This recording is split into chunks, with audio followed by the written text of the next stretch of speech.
Well, hello there. If you feel like you have really horrible shit technique when it comes to climbing, I would like to introduce to you 8 climbing drills that you can do at the start of your climbing sessions. I would recommend pick 1 or 2 that will definitely help you improve your climbing prowess through executing them via the rules that are set for each drill. Now, I will say when you're performing these drills that you should select climbs that are very easy for you to do, approximately 5 to 6 or 3 to 2 B grades below what you would normally project successfully per day. Now, all these drills do have the similarity in terms of the fact that they help you climb better. So I will be saying they help you climb better quite a lot throughout this entire video. And without any particularly further ado and without any particular order, here we go. Number 1 is down climbing. Now, I would like to say that the great thing about down climbing is that not only do you learn how to go up a route, you now learn how to go down a route.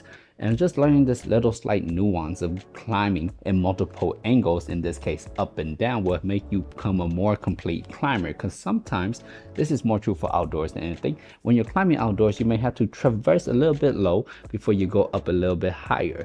And if you're slightly foreign to the concept when you're first introduced to it outside in the wild, you're going to be really foreign to the idea, and you might even just completely give up on the cool climb because you just didn't want to do said move. Now, of course, this is also has the added benefit of if you down climb, that means you don't have to jump as far down, in which case it saves your knees. It's also looked at as an additional form of conditioning in climbing. If you're able to climb all the way to the top, you could rest on the hose, and as you climb down, you could rest as when you're going down, which is just really good for overall building that general climbing endurance. Overall, down climbing, you could combine it with literally the rest of these drills, and it will never really hurt you. It can only benefit you. It's also a really good way to relax while you're climbing, because when you're going up, it's all about struggling, but when you're coming down, it's all about resting and finding the proper way to come down. It's less powerful, but it's more thinking in a sense. You feel me? So do it. Down climbing is excellent. Number 2 is hovers. So basically a hover is when you take your hand, you place it above a hole for approximately a count of 3 seconds. 1, 2, 3, bah! Grab it, and then you move on from life. Now, what this does teaches you how to become a very good static climber. Teaches you how to use your hips and your legs to support your body weight, because sometimes you can't support everything for a count of 3 seconds with just your arm, your one singular arm alone. Now, when you hover, it could be in a straight arm or a bent arm, whichever position is best suited for you at the time, do it. And if you're thinking about going outdoor climbing, I would definitely recommend you do this drill, because outdoor climbing is super static compared to indoor climbing, and you need to have that static body awareness if you wish to be a successful outdoor climber, and this is a good way to practice for it.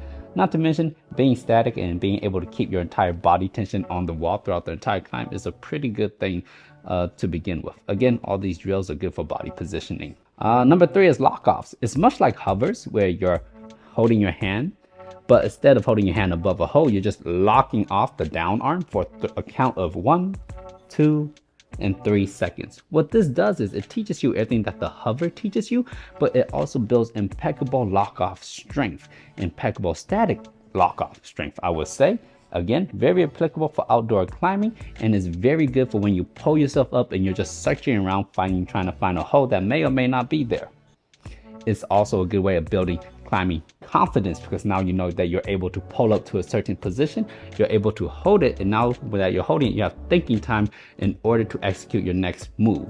Therefore, it raises confidence. You know what I mean? And did I mention, if you don't like doing pull-ups, but you want to become a stronger climber, this is an excellent way to go about it. Yeah, although I will say this drill is pretty physically demanding. So when you first start on a little bit more vertical as you get better, and then go to a little bit more horizontal. I think it'd be absolutely hilarious if you did this on a cave roof that's 90 degrees. But you know, by the way, this is like one of my favorite drills. It's excellent. Number 4 is the double clutch. Now, a double clutch is basically when you take both your hands and you move it to one hold, or to 2 different holds at the same time, with both hands making contact on whichever hold or holds you're going to at the same time to the best of your abilities.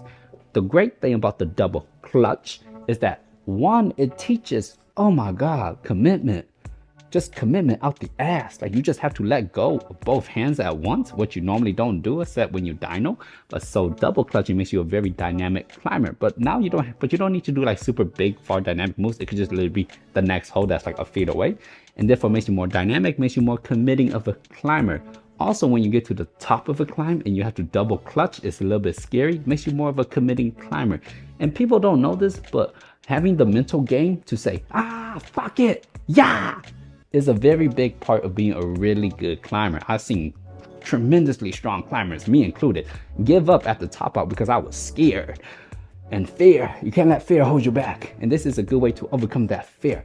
Not to mention the double clutch teaches that good eye-hand coordination and also a little bit of that contact strength and also just general body coordination and also body positioning. I will be saying that. And it makes you a more dynamic climber because as cool as it is to be static, you can't always be static and hope to climb at your best. You kind of need a little bit of everything, you know? I will say, if you're like new to climbing, then you shouldn't do double clutches. It's just gonna teach you, well, it's not that it teaches you bad habits. It's just very physically demanding and you just might hurt yourself. So I wouldn't recommend it for you. I recommend that you climb like V5, V6, V7 on a regular though. Number 5 is cut loose. Now the cut loose drill is all about cutting your feet loose every time you make a singular hand move.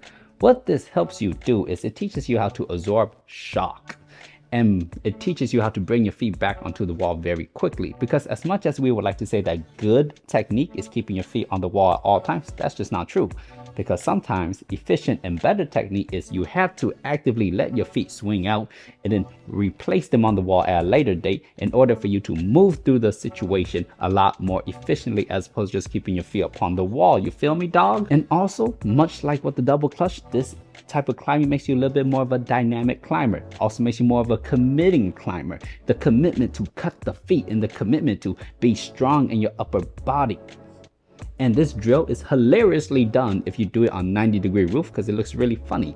But it's a really good applicable type of drill because when you're climbing roofs or anything a lot, sometimes your feet might cut. And if you panic, you're just screwed. But if you're in control and you have the muscle memory, you just quickly reestablish your feet onto the wall and then you carry on with life. And therefore, I believe the cut loose drill is a very excellent drill to have. And even if you are a climber who naturally cuts feet by accident a lot, you should still do this drill because now that you're doing it on purpose, you're learning as opposed to just doing it on accident where it just happens.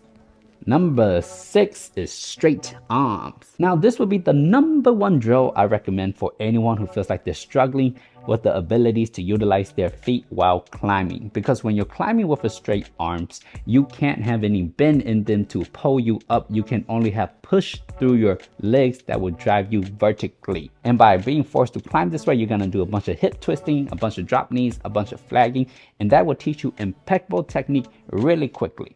It also goes to show that sometimes if you're really strong, that you do the wrong thing by just pulling with your arms all the time.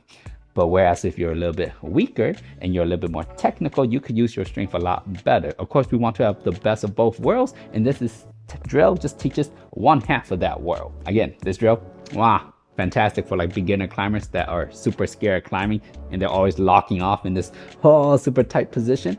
Because climbing a straight arm also teaches you how to relax while you're climbing. Because it's really hard to just squeeze the living daylights out of things when your arms fully extended. Therefore, if you want to get a little bit more comfortable climbing, climb with do this drill with straight arms. Not only is climbing with straight arms just a relaxing way of climbing, it's also a good conservation of energy. And you want to preserve energy while you're climbing. You know, it kind of makes sense. So do the drill if you suck at climbing. Number 7 is -1 limb. Now this is quite the humbling way of climbing.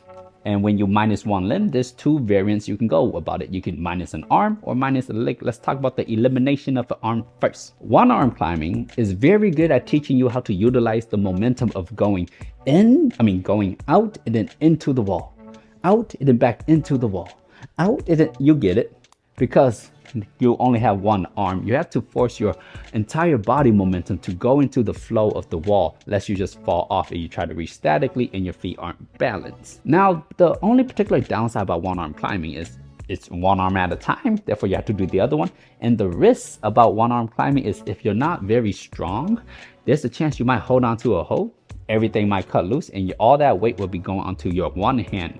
And if you don't have the structural integrity, you will most likely get a boo-boo, which is not good. So I only recommend this for the stronger climbers climbing, say at least V6 to V7 very comfortably, as in you could flash it. Now the second variation to elimination is the elimination of a leg. It's much less physically taxing, but it's just as good. It teaches you how to swivel your hips and how to position your lower body now that you don't have your other leg to help balance you out. It also teaches you how to campus your legs up 1 foot hold or hold at a time, which is, again, sometimes it's better to just move a leg up than it is to be static. Overall, a pretty good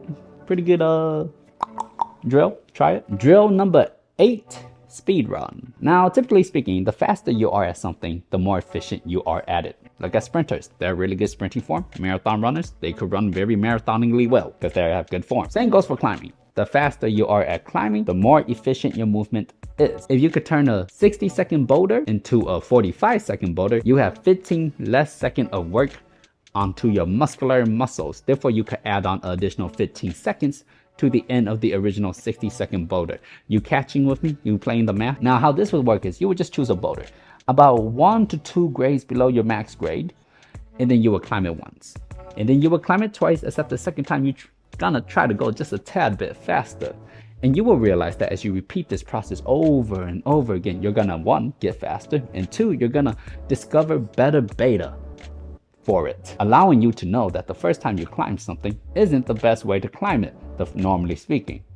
It becomes the best way when you add the element of how fast can I do it? That is how efficiency is formed. And if you're really efficient in this generally speaking increases the amount of climbing that you can climb, or my bad, the amount of climbs that you can climb without necessarily increasing the amount of energy you have. Me personally, I think climbing fast is a really good thing to have, as I do most of my hardest sins, trying to climb as fast as I can. Well, that was 8 climbing drills for you to try. I recommend, again, that you try 1 to 2 per session during your warm-ups.